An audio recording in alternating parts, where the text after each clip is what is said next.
Đơn y tàu Krista ta mong ngày nào lần như mơ tàu hẻm lốp ở tai lo đèn hạ mong ông mong lê bu phê Giêsu ở tàu ôm ở tên Giêsu ở tàu ôm tên đi ở tàu ôm ở tên ở mong bây giờ đi hoàn tư đi ở tàu ôm ở đêm áo hiệp Giêsu Krista phải ngõ lo trường nơi đêm nhà bay đầu ôm thầm nhung oan và đau ôm đêm âu yên bay hù nong ai yên lo yên mà bay cây sẽ em bu chaya đâu ở hà đâu lại ngao á e nong Giêsu ở đâu ôm ở đêm Giêsu ở đâu ôm đêm đi ở đâu ôm ở đêm ở mong bây giờ đi hoàn tư đi ở đâu ôm ở đêm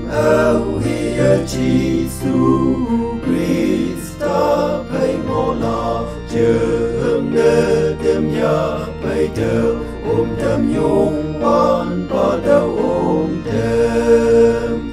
cao hoàng nhà hạ e nang bay cây sa chi anu mơ bu lệ ye cây đâu bề in học tơ nhịp lo tai lo Giêsu ở đâu ôm ở đêm Giêsu ở đâu ôm đêm đi ở đâu ôm ở đêm ở mong bây giờ đi hoàn tư đi ở đâu ôm ở đêm hiệp Giêsu Krista phải ngõ lo trường nơi đêm nhà bay đầu ôm đêm nhung oan và đau ôm đêm bây giờ ai dân nhà ha yên ha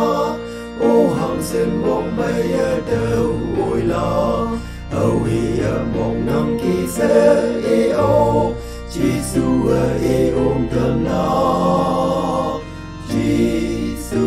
ở đâu ôm đêm đi ở đâu ôm ở đêm ở mong bây giờ đi hoàn tư đi ở đâu ôm ở đêm hiệp Giêsu Krista phải ngõ lo trường nơi đêm nhà bay đầu ôm đêm nhung